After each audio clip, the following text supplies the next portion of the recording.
Okay, very good. And Mark, it appears that we are live for Uplink number 9. What an achievement. How lovely to have you back. How have you been? I'm good. I'm good. I've decamped to the new office, as you can see in the background here. I've actually physically moved out of the garden shed into the main house, just because, well, that sounds terribly posh, doesn't it? To the main house, to the house. Just because we've got builders next door and they've decided that they must carve marble countertops all afternoon outside. So yeah, it's a little bit, we'll see. It should be okay. It should be okay inside here. But Well, and if it isn't, I shall just remove myself to a different time and space with the machine I have behind me. well, I'm not sure what the lore says about the TARDIS's soundproofing, but it sounds pretty good for where I sit, so we're kind of okay. But I guess speaking of time and space, we're going to be going on a bit of a journey for the next hour or so, because we're going to be talking about, I guess, the next steps for space exploration for the European Space Agency. And I guess, well, we couldn't ask for a better guest than our next one. Can you tell us a little bit of background, Mark, about who we're about to chat with? Yeah. So guest today is Günther Hasinger. He's the Director of Science at the European Space Agency, which means firstly, he's my boss, one of my two bosses, direct bosses, but also he's responsible for the entire space science program we have at ESA, which is all of our astronomy, heliophysics, planetary physics, fundamental physics, space missions. He's been with us for a couple of years. My history with him goes back further than that, because he was the director at the Astrophysical Institute in Potsdam. Mark? Yeah, I'm getting some feed through there, but yeah, so yeah, he was a director at the AIP, Astrophysical Institute in Potsdam, back at the end of the 90s and the early 2000s. Then he became a Max Planck director in Munich, going back to where he would be a PhD student. So and doing X-ray astronomy, and that's his background. Fundamentally, he's an X-ray astronomer. And then he went off. He did a bunch of other things, including plasma physics and fusion physics, and then went to Hawaii for a number of years. And he was the director of the Institute for Astronomy in Hawaii, which runs all the big telescopes on Mauna Kea and on Maui, on Haleakala on Maui. So then he came to ESA, as I say, a couple of years ago, and he's been forging a lot of new initiatives with respect to looking at the future of the European Space Agency's science program. And that's what he's going to talk to us about today, amongst many other things, I hope. Well, there's a lot to talk about, but I guess for people that aren't familiar with the structure of the European Space Agency and so on, I mean, how big a division is science? Is it the only division, or is it one of various branches? It's one of 6 or 7 what we call program directorates, places where, you know, if you discount the administration and finance and all that stuff, the people actually build missions. It's about 10% of the entire budget of European Space Agency. We also have Earth observation, we have human spaceflight and exploration, we have launchers, we have telecommunications. The science program is actually unique in as much as if you join the European Space Agency as a country, if you come in, we have 22 member states today, it's the only program you mandatorily have to join. You have to be in the science program if you come into ESA. It's seen as the core, the hub around which many other things have built over the years. So yeah, in the science program, we like to think of ourselves as a little bit special, but of course we work in tandem with all the other directorates to build a broad-based space agency that serves many purposes. Indeed. Well, it's very interesting. Well, without further ado, I think we're going to invite the man himself. To put it mildly, Mark, it sounds like a pretty big job. Yes. So I was just good afternoon, Günther. Pleasure to see you. Hi, Mark. Günther, what a pleasure to have you on Uplink. Thank you so much for making the time. Hi, Alexander. It's a pleasure to be with you. Yeah, well, it's a pleasure to have you here. And I guess I have to start us off with the most obvious question. Mark was giving us a bit of background, but what do you do for a living? It sounds like a pretty big job, I have the best job of my life, and I do basically take care of space science space astrophysics and planetology and solar system.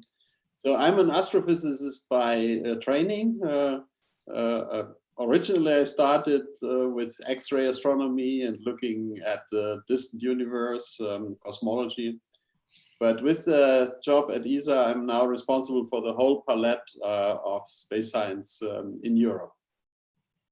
Well, I mean, that's a lot, certainly, to oversee. And Mark was giving us a bit of background as well about what that means within the European Space Agency, because it is doing so many things. But I guess above all else, and one of the things that we want to talk about today is what ESA is doing, where it is going, and what we can look forward to as well. Yes, so you know that ESA is a big organization. It's basically the European counterpart to NASA. And it is divided or separated out into 10 directorates that are dealing with different aspects like Earth observation, like the human and robotic exploration. And I'm leading the Directorate for Science, which is doing all the space science aspects together with the European member states, with the institutes in the member states. And so we are building, preparing, designing spacecrafts. We are launching spacecrafts. We are operating spacecrafts. And the whole fleet that we have currently in orbit is on the order of 20 missions that we are taking care of. And we have about 10, 15 missions under construction, which are supposed to be launched in the next few years. And we're also looking back to something like 25 legacy missions. So as I always say, we are standing on the shoulders of giants. Think about Rosetta, which has made a big splash. Think about Giotto, Ulysses, or also the old ExoSat missions. So I think space science in Europe is really right now looking back to 50 years of successful history and forward to another 50 years. So just one thing from my side, Günther, because of course you have a map of Europe behind you there in your background. Maybe you should let the audience know where exactly you are today, because of course ESA is distributed across Europe and even further. Yes, indeed. So ESA has actually centers in all the big, or most of the big European countries. The headquarters is in Paris. Then the big technology center where Mark is in Noordwijk in Holland. And I'm actually the head of the ESA Astronomy Center it's called ESAC near Madrid. So I'm currently in Madrid in lockdown, but close by to our institute. And of course, on top of that, we have centers in Germany with the astronauts and mission operations, and then in Italy, the Earth observation. So when you, of course, you said science, we look up and they look down, and they do science looking the other way. So Indeed, yes. Indeed. Well, I mean, it's something that I've spoken about with Mark in the past, and you know, it's always really intrigued me because, of course, I mean, an organization made up of 22 nations, you know, it's not just committed to space science, but it feels to me like what one of the real innovations is its ability to cooperate, you know, to work over a vast organization, many different countries cooperating with each other. I mean, it feels like perhaps that's the real sophistication that, you know, I think is probably what ESA represents is that level of coordination, because it does sound like such a big place to work at. It is indeed a poster child of European cooperation. You know that the big scientific institutions like CERN or the European Space Agency, or also the ESO, the European Southern Observatory, they have been founded independently of the European Union. They were kind of pioneers in the European integration, and we are right now independent of the European Union, but we are an intergovernmental organization, which is clearly very closely coordinated with the European Union. But it's very interesting to work for an agency where you are basically a diplomat on your own. I have a diplomatic status because we are, in a sense, a country within Europe. It's absolutely fascinating. And of course, it wouldn't, like things like Rosetta wouldn't happen without the cooperation, I suppose, of just these enormous sorts of teams. And it's interesting that you raise that, because I guess, in some sense, it is very relevant to space rocks, because a lot of what we do, began with the kind of cultural noise that Rosetta was making, because it wasn't just a tremendous scientific time of discovery, but also because it inspired so much imagination as well, which was really quite something. So how do you top that, and where is ESA going next? Okay, so first, coming back to Rosetta, indeed, without the strong participation and contribution of all the European member states and all the excitement of the scientists all around Europe, this would not happen. We are right now experiencing something, similar, but much, for the moment, much less luminous than Rosetta. You know that Bepi Colombo is on its way to Mercury, and Bepi Colombo has just flown by the Earth in very difficult times at Good Friday. And it is a kind of reviewing the excitement that was happening when Rosetta came close to the comet, because the whole world was watching. Bepi Colombo is kind of personalized and is talking to us, is sending us music. And so I think this, what we learned with the comet Rosetta, comet Hunter, was basically to personalize the missions to really make them touchable by the people. So in the future, in the near future, in the solar system, we, apart from that, we hope that Bepi Colombo will end at Mercury and around Mercury and will do a great job there. We are also preparing JUICE, the Jupiter Icy Moon mission, which is doing a very complicated dance in the end around the big moons of Jupiter. And that is extremely interesting in the whole question of searching for life. Also, you know that the Mars situation, the human and robotic exploration that goes to Mars, it also has a search for life theme. And also the exoplanet missions that we are launching. We have launched Cheops last year, but we are also preparing Plato and Ariel. They have this big theme of are we alone in the universe, and how can we look for other life possibilities.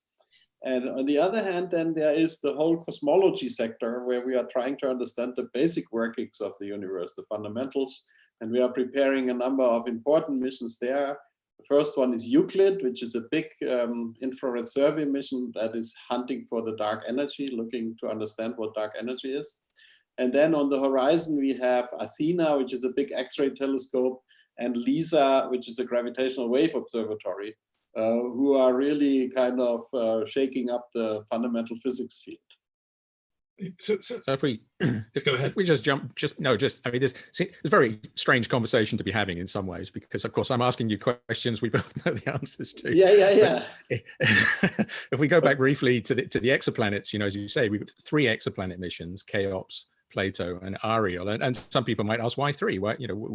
Why isn't 1 enough? I mean, why isn't my science being done? Why are we doing 3? So I'm going to put you on the spot and, to explain, because our audience is very general and they may not know in detail why, what Cheops does, what Plato does, and what Ariel does as part of progression. And not forgetting, of course, my favorite JWST, which is indeed, which will be launched soon by ESA Ariane. No, actually, I sometimes compare this to an orchestra, right? I mean, or to a chamber orchestra, where you have different instruments. You have a violin, you have a cello. And so why do you need different instruments? They all make music, but together they make the sound, right? And so each of these instruments, Cheops, Ariel, Plato, are specialized in a separate specialty. Cheops is studying already known exoplanets and tries to very accurately measure the dips that they are making when they move in front of their star. Plato is a planet hunter, which is trying to find new exoplanets, and in particular will probably be the first one that can detect an Earth-like analogon. So far, we always say, okay, we have detected another Earth.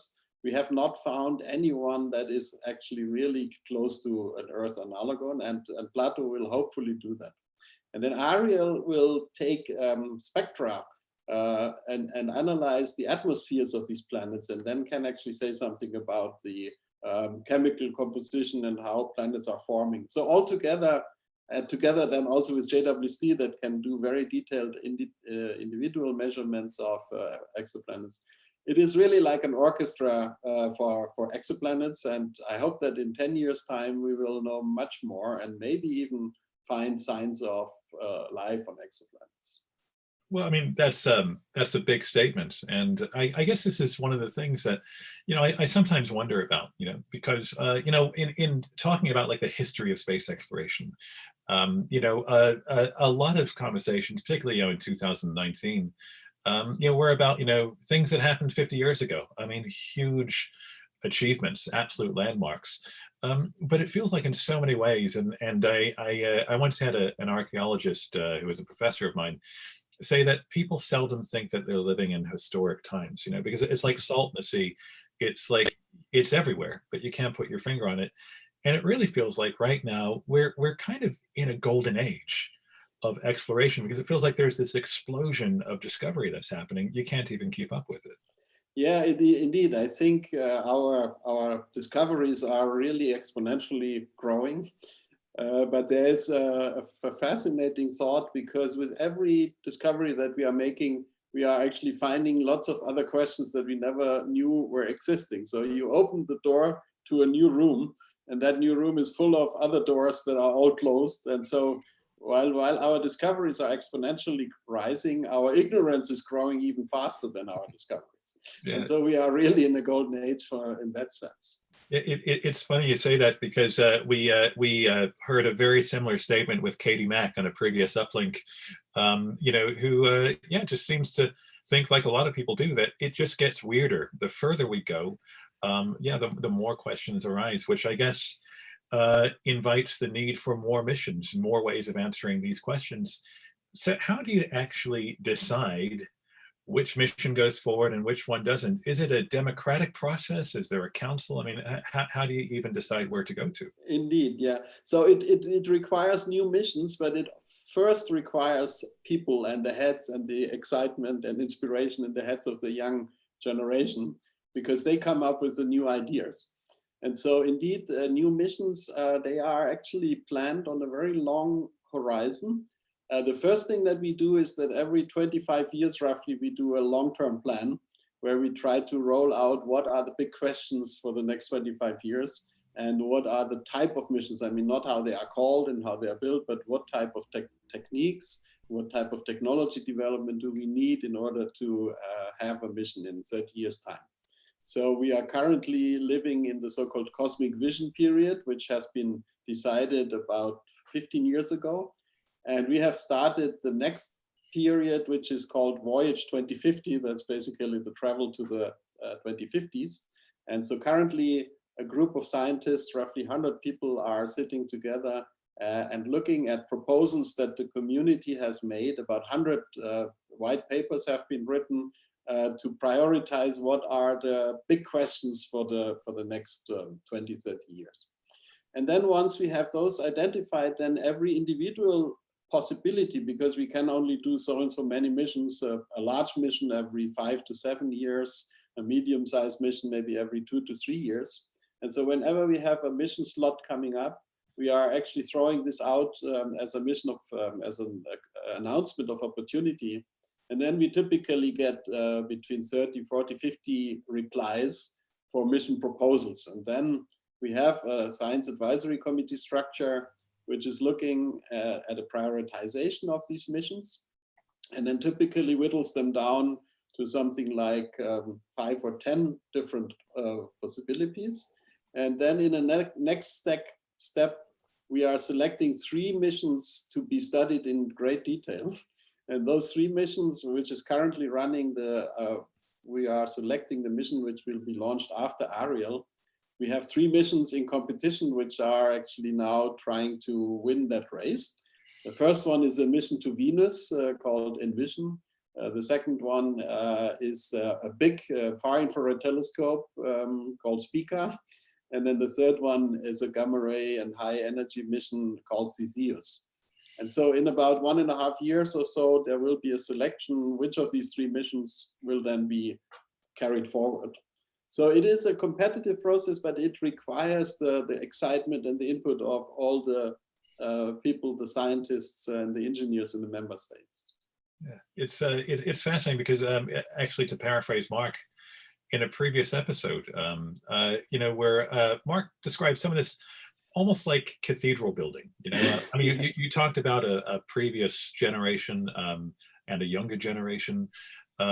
Because so much of what ESA and so much of what space exploration is about involves almost like a generational passing of the torch, initiating things that you may not see within the span of your own career, Yes. which is something that we're not all generally accustomed to. The idea that, we're only going to be involved in these next 3 chapters, but the following ones are going to have to be taken up. I mean, that's a really interesting thing because it involves vision beyond sometimes your own lifetime, and just wondering where we're going to go. And actually I thought about this, we were just celebrating the 30th birthday of the Hubble Space Telescope. And you know that 30 years is basically 1 generation. So Hubble has inspired a past generation, and it is still inspiring a future generation. What we are extremely lucky with, I mean, usually space activities are not thought to be very long-lived. But in ESA, we have the luxury that a lot of our missions are living much longer than they were planned for. And like, for instance, SOHO is on their way 25 years, Hubble 30 years, XMM Newton 20 years. So it is indeed a whole generation of scientists, maybe 2 generations of scientists that are actually involved in these big missions. Indeed. Well, it's just sorry, go ahead, Mark, please. Yeah, no, just to pick up on the Hubble thing, immediately Alex said that I thought the same thing, but also, as we know, that Hubble was designed with a certain set of science goals in mind, and it's done those. It certainly spent a lot of time attacking things like the Hubble constant and so on, but it's done so much more because, of course, it's built in a way that's flexible, and of course, it's had the luxury of having new instruments put on board and having repairs done in low Earth orbit. So that's a question I would ask you. I mean, it's a question I know we wrestle with is, we have to provide both specific targeted missions which answer questions which are, well, not narrow, but they require a certain technology, they require a certain location. But at the same time, we build these big observatories. So since you're an X-ray astronomer and involved in previous incarnations of Athena, which have, even before Athena was selected, there were earlier versions. How do we balance those big observatories, particularly when people want to say, what's it going to do? I want to know exactly, because this is true on the ground as well with the very big telescopes. How do we sort of throw up something in the air, which actually may not be the thing that it does because the science might have moved on over those long timescales? I mean, the first thing that you need to do is you need to have a very good science case that is exciting people to buy into. But everybody knows that once you have a new capability, once you open a new window, then there's a whole lot of stuff out there that nobody has even thought about. And so, for instance, Hubble, as you mentioned, I mean, has done so many different discoveries which were not in the Red Book originally, that once you are really opening the phase space, you are bound to get this. And the most important point is to really get a large community behind it that can then also feed from it and be nurtured. But I think we are struggling with this question about the balance between the different sizes, the different fields, because we can only do things like Hubble or Athena or LISA once in a lifetime. And it's clear that there are many more communities out there that need to be striving and so on.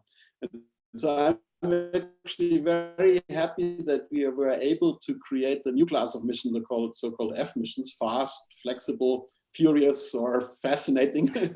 and the one that we selected, this is again answering one of the previous questions of Alexander. This was a competition that was thrown out very quickly and responded to very quickly and selected rather quickly. We have selected this Comet Interceptor mission, which is an extremely interesting thing. And that was something similar. Rosetta has built such a legacy, and such a big community was looking for comet signs, and all of a sudden they didn't see anything in the future coming up. And now we have Comet Interceptor, which is a completely new idea. It is trying to fly to a comet that has never visited the solar system before, either from our own Oort cloud or even, if we are lucky, from another star. And it is actually launched, and then it's waiting there until this new object is discovered, and then it's flying there to intercept it.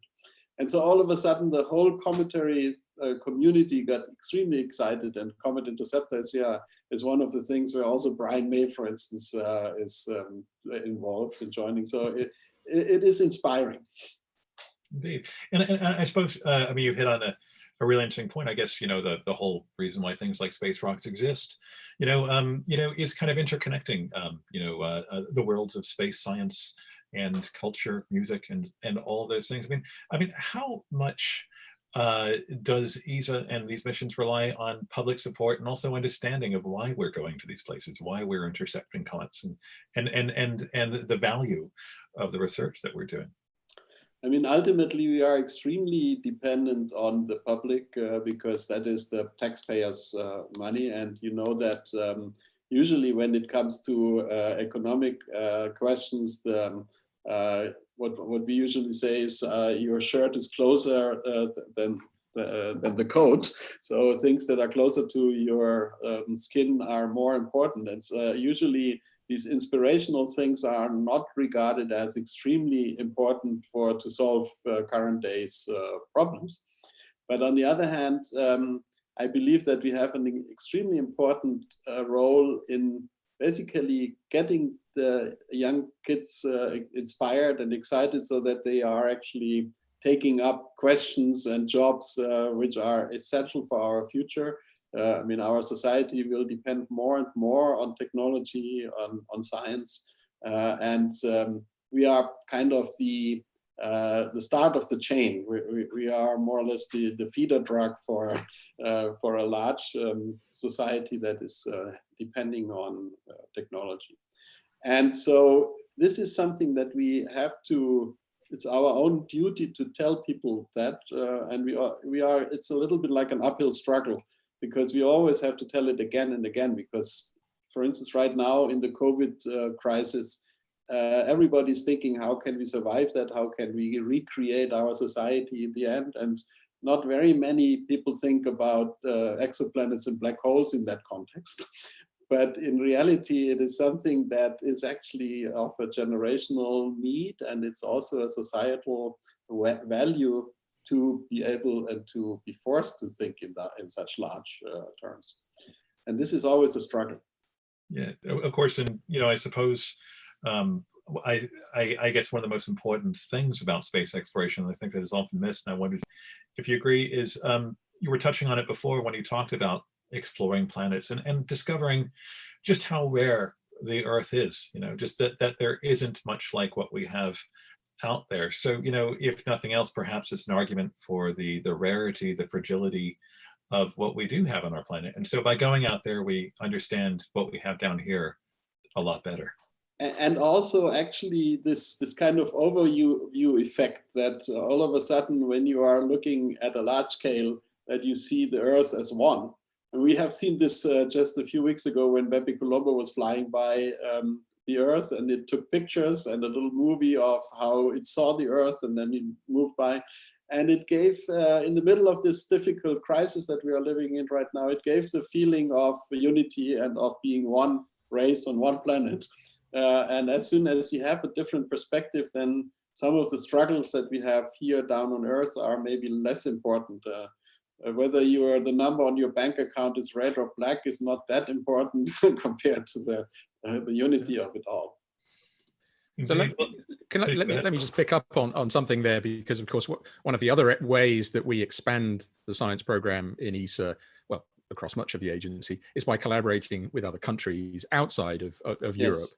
Europe. So it'd be interesting to hear, because you've been working quite heavily with the United States, with Japan, with other countries over the last couple of years.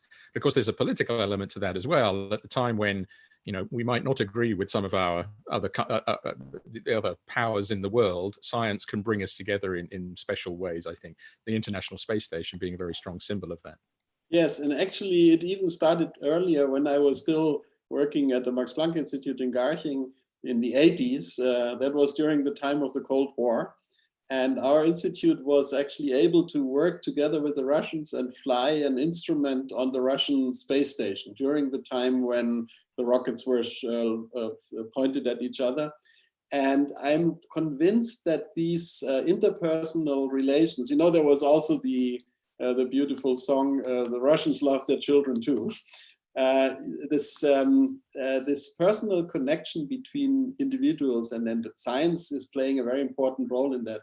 Is actually a very important element in finding a peaceful solution. I'm convinced that the fact that the Iron Curtain fell without a shot was also because there were already relations on both sides that were working together.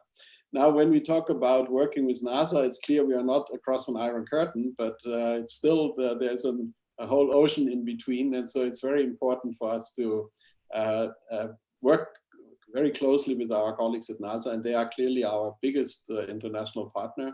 And we have so many things together, like James Webb, and they have launched Solar Orbiter just a few months ago. But then also the cooperation with Japan is extremely important. So Japan is also one of our partners of choice. And so that has been for many years going on. And they have a whole spacecraft on the Bepi Colombo mission where we are basically launching their spacecraft together with ours. And then China is actually becoming a more and more important partner. So, despite the political difficulties with China, the European Space Agency actually has the luxury to be able to cooperate with all the agencies around the world, including China. And so we are kind of the partner of choice when it comes to difficult diplomatic relations. And we are really very happy that we work together with China. We are actually building one mission that is called SMILE, which is a 50-50 cooperation between ESA and China. And that is supposed to launch in the next few years. So yeah, we are out there. It's difficult, but it's really worthwhile. We were talking a little bit about mission planning, and I wonder, this reflects a question from one of our viewers, Detlef, who is kind of asking, so how much of Voyage 250 involves collaboration and working with other agencies? Are those solely ESA's plans, or are those long-term plans beyond missions like Bepi Colombo done in coordination with other agencies? Yes, indeed. So both ESA and NASA both do a long-term planning. On the side of NASA, they are doing this decadal surveys. Every 10 years, they are defining their priority for the next decade. And already in the past, it turned out that the strategic plannings between the two different agencies is difficult. But it's very important to coordinate so that we don't kind of compete, that we get the best out of the whole thing. And so, for instance, when you think about Athena, which is the next big X-ray telescope, and LISA, the first gravitational wave observatory, originally about 10-15 years ago, they were thought to be joint missions 50-50 between NASA and ESA. But then it turned out that it's very difficult to have such a mission, which is then dependent on the same amount of decision power on both sides. And in that case, NASA, for instance, was running through a difficult time. And what they said is, no, we cannot collaborate on these missions anymore. And then they were almost kind of in danger of dying.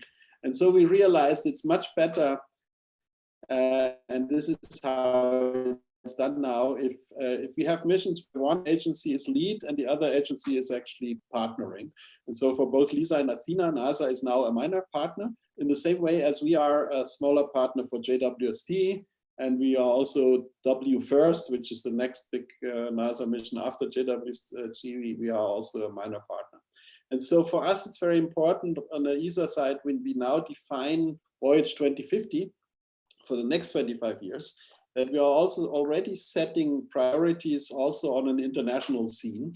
And we are actually in close collaboration and coordination with the National Academy of Sciences, so that we tell them what our findings are, so that they can fold that into their next decadal survey.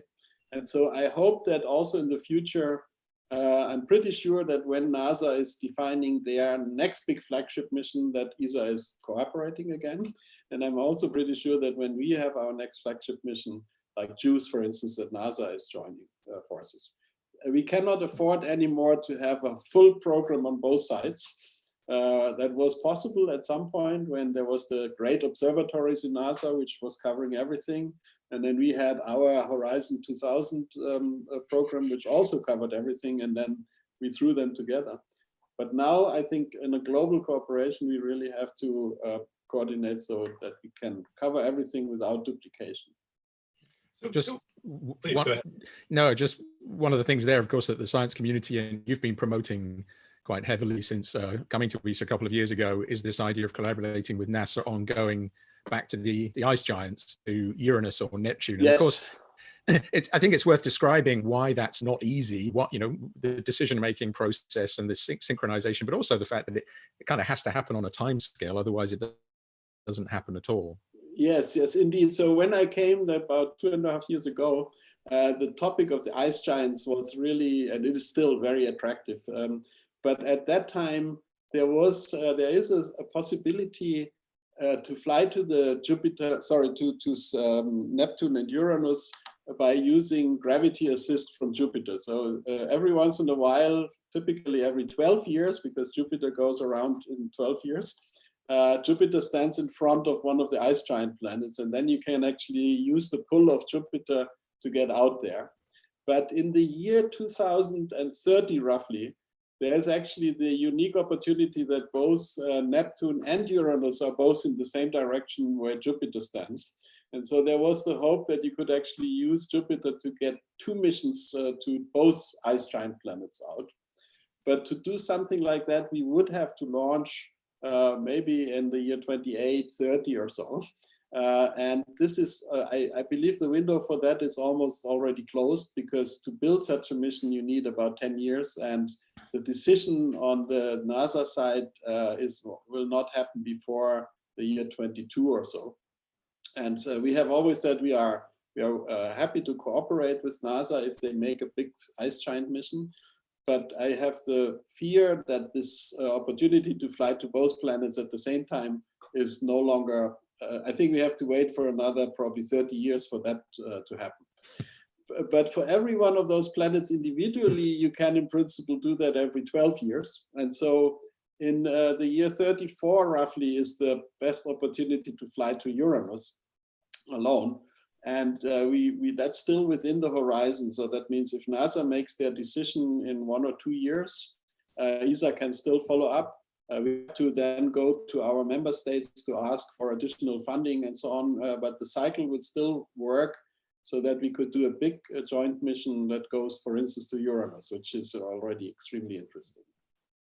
Yeah, I mean, one of the things, I remember having a conversation a few years ago with Ed Stone, who was famously involved in the Voyager missions. The only time we've been that had flybys at Uranus and Neptune, we've only been to each one once. And so it was a meeting at CERN, so it wasn't just astronomers. And people said, well, look, in the 1970s and 80s, we did all these amazing things. We did, we did so much solar system exploration. Why is it taking so much longer now? And of course, Ed pointed out, well, in the 70s and 80s, we went to places, but we didn't stop when we got there. We just went straight past them. It's much harder to go into orbit around something, and it's a much more complicated trajectory. So, and that's the other side, of course, of where we are in space science, is that nothing's ever easy, but we're trying harder and harder things every time, and they get more and more complicated. And the kind of horizon for planning has to move out commensurately so that we can put the technologies in place. Indeed, Mark. Yeah. And so, for instance, people were asking, why does it take 7 years to get to Mercury, where in principle you could fly there within 4 months? If you would shoot a rocket straight in the direction of Mercury, we would actually be there in 4 months, but then we would be past Mercury in a few seconds.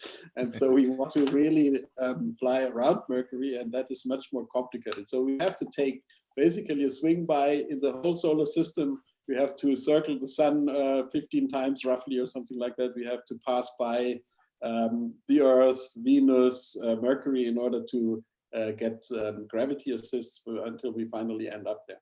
So things, unfortunately, are much more complicated when it is rocket science in its nicest way.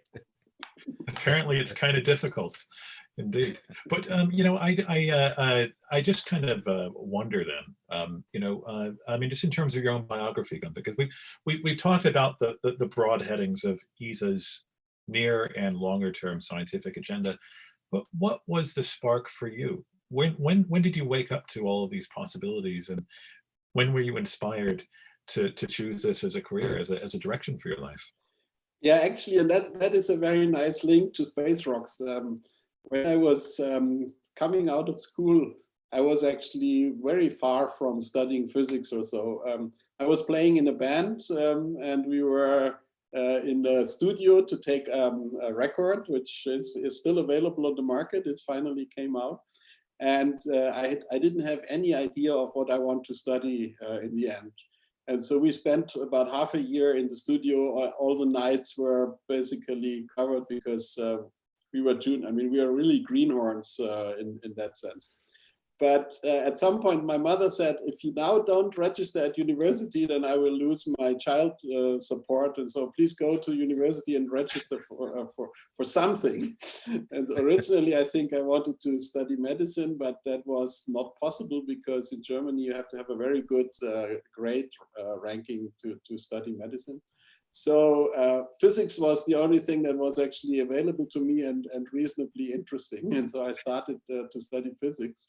But I was not yet excited by astronomy. But then when you study physics, you also have to do some practical things. You have to do experiments in the labs and so on. And one of the possibilities was to do a summer lab at the university where you actually sleep in the observatory in Munich.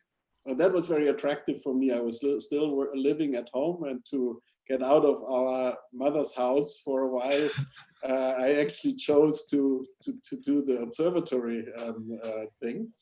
And that was extremely interesting. I lived in the dome in the city, and I was observing a nova, a new star that actually has exploded. That was during the summer when everybody else was on vacation, and so I just got a telephone call from my professor and said, "Oh, your new project is to look at this new star." And so then that new star is rising, and then it's getting fainter again. And when it got fainter and fainter, all of a sudden my telescope was not sufficient to pick it up anymore. So I had to actually improve the telescope. I went into hardware to try to fix up things. And so I was actually able to follow that nova for about 3 months. And the final thing was that when in Munich, the Oktoberfest, you know, the big festival, when that started, the whole sky was illuminated with mercury lights. And so there was no way to see the star anymore. But that brought me into practical astronomy. And I was really getting excited about it. And I think ultimately, my teacher, Professor Trümper, who is an X-ray, he was the father of X-ray astronomy in Germany. He basically grabbed me and said, "Come with me. You can do your diploma thesis with me." And he never let me go from that moment on. So that was how my career started. It's fantastic. Well, I'm going to have to ask you to back up and rewind. Just a couple of chapter headings. Yes. You were playing in a band. Tell us all about this. Okay, so we had actually, our band was called Safran, Safran. And it was one of the 3 or 4 most famous bands in Munich at the time. Actually, we made it to the cover of Bravo poster exemplar. Bravo is one of the most famous junior journals at that time in Germany. And so I think we could have made a music career. And actually 2 of our band are still professional musicians. But then at the time when you had to make a decision for your life, whether you want to continue music or you do something more reasonable, 2 of us made the choice to go to university, and that was the music career. but it's still very nice to look back to those times. And I, every once in a while, I still look at the sound. I hear the sound, and I'm still happy about what we have achieved at that time. So you can actually, there's a YouTube channel with the Safran music if you want to listen to it. Yeah. I think it's worth pointing out, you know, that you talk about Bravo magazine. For people who are not in Germany, of course, it sounds like you're in a boy band and you were doing dance steps. Of course, it was a prog band, and you all had Alex's hair at that time. I mean, Indeed. you could just about spot you in the picture in the Safran. People, if just Google, as you said, in YouTube, the whole album's there, and it's yeah. Did you? I mean, considering you know you were in that scene, some of your band members are still playing music, but were you around any of the other bands? I mean, of course, just recently we had the loss of Florian Schneider from Kraftwerk. Yes. Were there other people that we would still know of now? So we were playing several gigs with Kran, for instance. And actually our highest achievement was that we at some point were the band in front of Golden Earring. You know, Radar Love. So we were playing in the Circus Krone in Munich, which is a very nice club nowadays. And so we were hired to play, basically to heat up the audience in front of Golden Earring. And that was actually an interesting experience because each of the bands had their own wardrobe in the circus. So they basically to prepare and dress. And the Golden Earring wardrobe was full of stuff. I mean, they had wonderful fruit and champagne, stuff like that. And we came into our wardrobe and it was completely empty. And so at one point, I think the lead singer of Golden Earring came into our wardrobe and brought us a basket of fruits and a bottle of champagne with love from Golden Earring. Well, what a time, and what a trajectory, and now you find yourself here. I suppose in many ways helming what is the future for human knowledge, you know, and I suppose to keep it personal, you know, to kind of fast forward from, you know, this time of yourself as a musician to where you are now. There must be questions that you personally want to see answered, you know, things that really nag at you. What do you think are the most fundamental things that you feel are the most pressing for space science right now? Yeah, I already mentioned it before. I think from my point of view, there are two huge strands of knowledge that we are pursuing right now, which are really very promising. One of them is the search for life and the question, are we alone in the universe, which is in principle all the solar system exploration, whether it's going to Mars or going to Jupiter, Mercury is full of that, and also finding other solar systems with exoplanets. But for me personally, there is another very important question that we know almost nothing about, and that is this whole business of the dark universe, the dark matter, the dark energy, the black holes. And I actually am working personally, I'm using this COVID times to write paper, and I have submitted and actually got a paper accepted yesterday, which is talking about whether black holes could actually be the dark matter. You know, there are two dark sectors in the universe which we have no clue about. And one of them, dark matter, we don't know what the particle is. And there is a real possibility. I mean, I thought it's a wild speculation a few years ago, but it's getting, the plot is thickening that black holes could actually be the dark matter. If that would be true, it would turn our physics upside down, and it would actually throw a new light on 50 years of search for something that we still haven't found. And it's interesting to see when you look at the publications in that field that there is an exponential rise of the number of publications that are talking about black holes and dark matter. And so I believe that future missions like Euclid, like Athena, like LISA will throw a very important light on that. And so hopefully in 10, 15 years time, we will have significant advances, both in the search for life and in the search for darkness. Well, I mean, please go ahead, Mark. No, just again, for the audience, I mean, many people are aware that, for example, there's a big supermassive black hole at the center of the Milky Way. And the recent result there, seeing the precession, the kind of warping of space-time by following a star in orbit. So those big ones, and then there are things which hover around stars.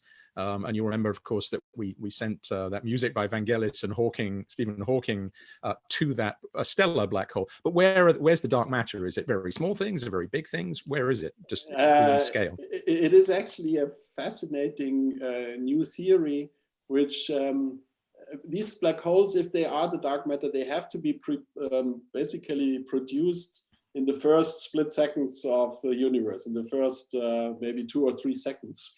And there's one theory that says that there's a whole spectrum of black holes produced, not just of one kind, but actually there could be black holes which are only the mass of the moon, for instance. And there could also be black holes which are the mass of our own galactic center. So in this spectrum, in this picture, all the black holes are produced at the same time immediately after the universe. And there's a fascinating idea that one of these black holes may actually be in our own solar system. You know that many people are now speculating that there is another planet that they call Planet X or Planet 9 out there at large distances. And that planet is not visible, but we see its action because it's shepherding around the Pluto type objects, the trans-Neptunian objects, which are small bodies. And it looks like they are organized in their orbits in a way that is actually pointing to the existence of a relatively massive, like 4 Earth mass or so, planet very far out there. Now we have looked for years to this planet and have not found it. And there's actually now a paper out that says maybe that planet is actually a black hole. And if that is true, it would be one of those primordial black holes. Then you would have black holes not just in the center of our galaxy and in other stars, but even in our own solar system. So I mean, to fly to the black hole in our solar system, that would be the next, say, 50 years plan. Indeed. Well, I mean, these are mind-blowing revelations, right? Mind-blowing things. And I suppose just like the basic questions about dark matter, you know, I think it kind of begs the question, and, you know, I suppose it kind of demonstrates the need for the kind of things that we're doing right now in this forum, because it seems like the answers produce more questions. What we discover makes things appear weirder and weirder. And the pressure on science communication to kind of explain these things, I think, becomes ever greater, you know, because it is very difficult to reduce these concepts, you know, for not to water it down, but for non-specialists to kind of explain what these things mean and what they signify. It's not an easy task to do that.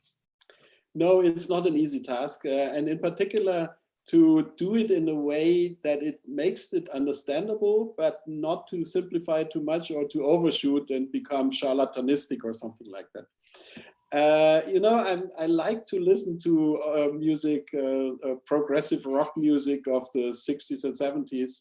And I'm amazed how many of these bands have actually picked up astronomical themes. Particular Pink Floyd, for instance, The Dark Side of the Sun, and the Dark Side, no, sorry, the Dark Side of the Moon. Dark Side of the Moon, but also the total eclipse of the sun and things like that. So there are so many astronomical concepts that have actually entered the early music in the 60s and 70s. And I believe the way Space Rocks is also combining this kind of science together with music is something that can really address people in their heart, close to their heart. So they don't understand it, but they feel it and they smell it. And that's how I think we can also reach new audiences. It's very wonderful. Just the next uplink, actually, on Friday, we have 2 young composers, one from the Netherlands, Jesse Passinier, and Kate Moore. She's Australian but lives in Amsterdam, and Jesse has written about Rosetta. Kate has written about plasma physics, but also her father works on space debris in Australia, in monitoring space debris. So I think it's what's, you know, very important about what you said is that it spans those generations as well. That we're finding in Space Rocks, you know, young kids coming, maybe they're coming to see Tim Peake, maybe they're coming to see an astronaut, but they're hearing from our scientists about dark matter, about going to Mercury, So in a way, they can be combined, but one can be a gateway drug for the other as well. I mean, I'm not sure I really like that phrase, but because not everybody responds in the same way. Some people love the technical details, and some people like the high concept. So I think it's an important thing that we look at all the avenues for communicating the work that we do.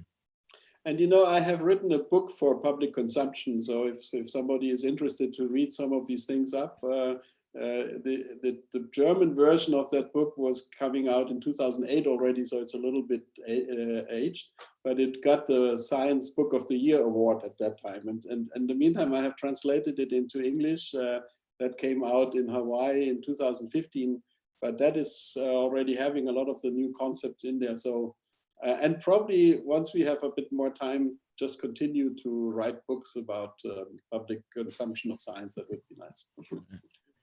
It's important things.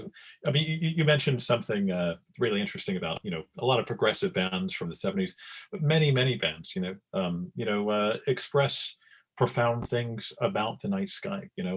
We talked about this before in the context of space rocks, that we use science to intellectually interpret what we are learning about our environment and just what's out there, but we need art and music to kind of express the beauty of these things as well. So it feels what's unique about space exploration is it seems to stimulate both areas of the mind, both things simultaneously. So as you say, so many bands have gravitated toward you could say cosmic themes.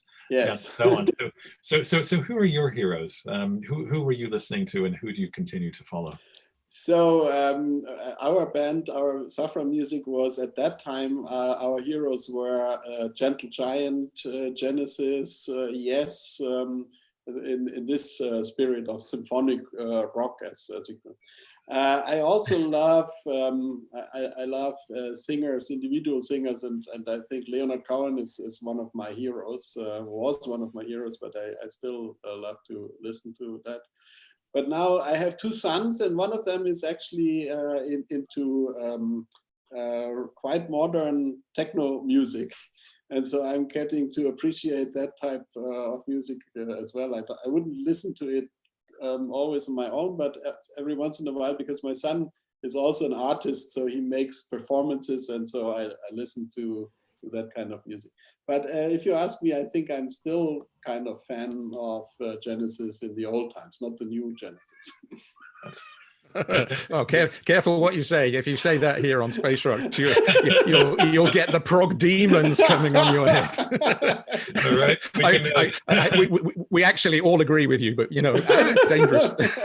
And that sounds like another episode of Uplink altogether. Well, we have some wonderful viewers. People have stopped by Uplink to join us in the conversation online, asking questions, and I think. As ever, I think this is a truism of space exploration or pretty much anything else. Kids always ask the best questions. And Fred has a question for you at the European Space Agency.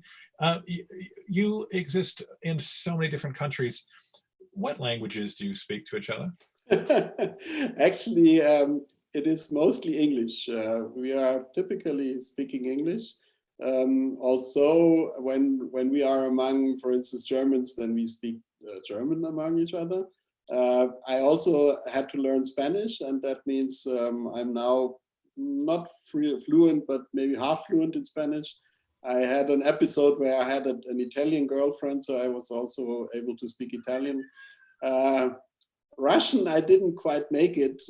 My only, early context to Russian was I was in a school with only boys, and there was a Russian course which was actually between the boys and the girls' school. So that was a way to actually get into class with girls. So I started Russian a little bit. Okay, that's it. Terrible. Fantastic stuff. So Charles Babbage asks, will nuclear-powered probes or spaceships to explore deep space be used beyond Mars? Yes, indeed. I think nuclear power is really one of the essential elements that we need. If you want to fly to Neptune or Uranus, we definitely need another power source than solar panels. Also, when you go to Moon, for instance, on the back side of the Moon, which is not illuminated, sorry, the dark side of the Moon. The backside is also illuminated, but you have 14 days of basically night, no sunlight, so you need some nuclear sources. Actually, we have made a technical study at ESA to use alternative energy sources, and there is actually a new idea to use fuel cells instead of nuclear power. So there is a possibility that we could actually go to Neptune, or probably more like Uranus, without nuclear power, just with fuel cells. But I believe that nuclear power sources will be important to go further out. That's fantastic. And we have a very interesting one from Marcel, who is just asking you to kind of explain a little more about what the SMILE project is with China. What are the goals? What are the hopes for that mission? Okay, the SMILE is actually a very interesting project, because it was selected in a competitive fashion from a bottom-up process. So we threw out an announcement of opportunity, and on both sides, both in China and in ESA. So China actually learned some bottom-up democracy that way.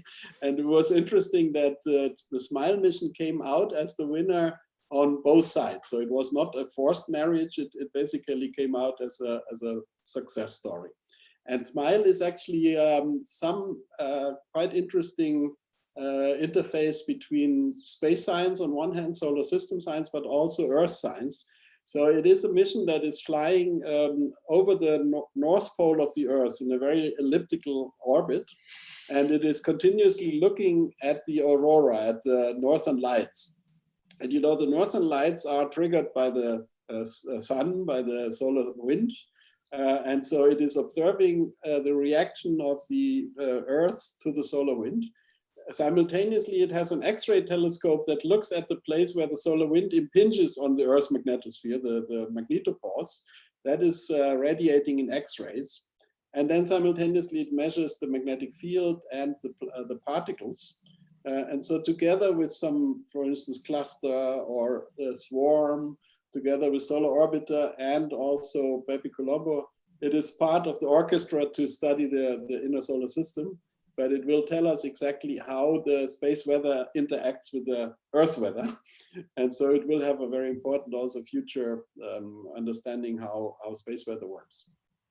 Fantastic. And finally, you know, I guess it speaks to our current situation. We're not in a room together. We're chatting over Zoom. I suppose from our home offices, stroke bedrooms, kitchens, etc. Is ESA still in business, so to speak? I mean, during this time of lockdown, COVID, and everything else, how has it adapted to the current circumstances? Yeah, it's actually amazing. We were thrown into lockdown basically overnight. We in ESA, in ESAC here in Madrid, we were able to do a drill. We said, okay, let's assume that sometime in the future we have to go to teleworking. So we sent everybody home for one day and say, okay, please work from home. And that was a Thursday. Monday coming week, Madrid basically was locked down and everybody had to work from home. And the same is true all across Europe. And we have actually more than 95% of our business is now done teleworking. We still keep up a small number of priority tasks where people have to come in and do things where you get your hands dirty. I mean, testing spacecrafts, testing hardware, building, and so on. But most of our work is really done through teleworking. Just yesterday, we started slowly to reopen the sites for what we call priority 1 Delta tasks. And we hope that in the next few weeks, we will ramp up to maybe 20% of the population. But probably 80% will still remain teleworking for a long time. So we are getting into a new kind of normal, and that is a challenge on one hand, but it's also an opportunity. Indeed, indeed. As ever, adaptation is the key to, I guess, keeping things going. Well, I've got to say, Günther, it's been an absolute pleasure to have you on. We will have to have you back, I think, for a very special prog music debate, you know, on classic 70s albums. Now, this has become a bit of a a ritual. And Mark, I kind of think it's also tradition that you're the one to start it. Before we let you go, we're going to have to do a bit of this. Yeah. So we have our own hand signal for space rocks. That's the Vulcan salute, which is space. That's always a challenge, and then rocks alongside it. So space and rocks, perfect. Excellent. We couldn't do it last week with Tony Daniels because, of course, he's Star Wars. So we haven't done it for a week. But would have been sacrilege. Indeed. Indeed. Thank you very much, Günther. Thank you. It was a great pleasure to be with you.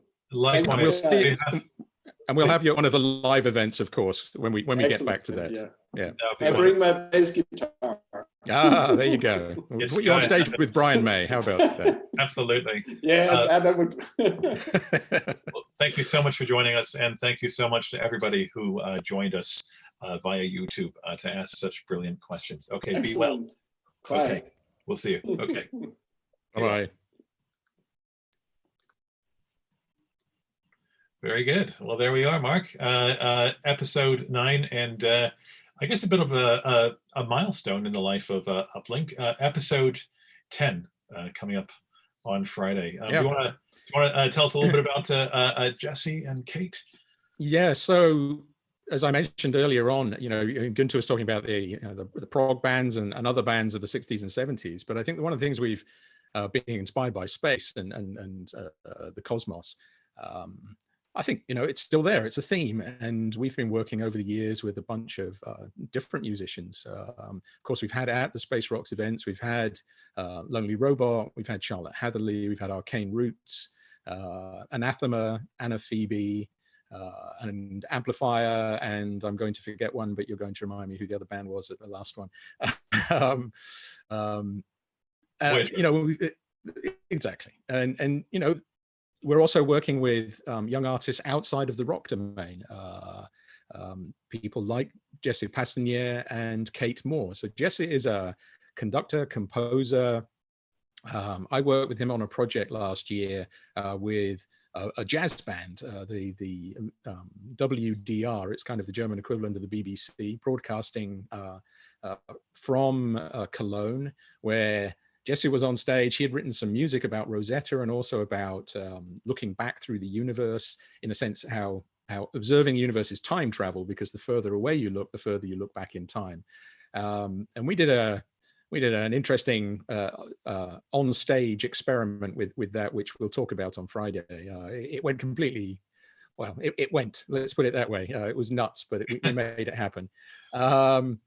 And I was giving a talk there about what we do in space, and then the music would come interspersed, which is a challenge for me because I had to do it all in German. So it's been a while since I've lived in Germany. And he's writing new work now, linked again to space.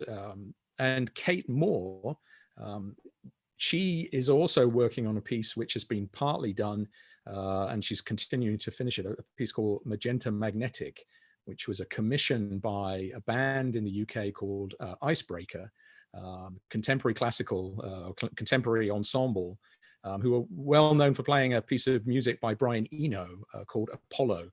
And that was, something they played again last year, several times, of course, with the 50th anniversary of Apollo 11.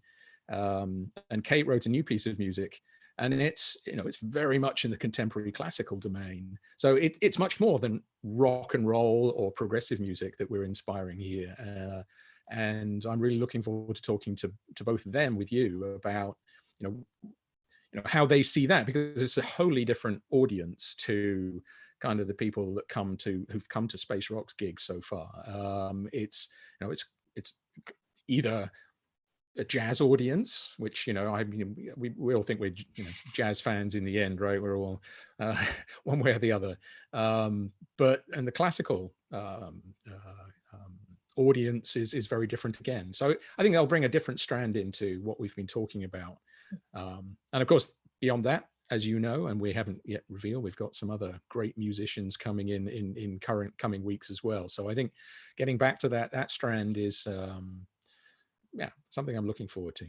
As ever, we ask everyone to watch this space. But yeah, there's some really great things in the pipeline, and as we cross the threshold into double digits of uplink, I've got to say it's lovely to see some returning faces on here, and we thank everyone for Yeah. joining us, supporting us, and bringing the questions, and hopefully help us spread the word. And yeah, we'll keep on doing it.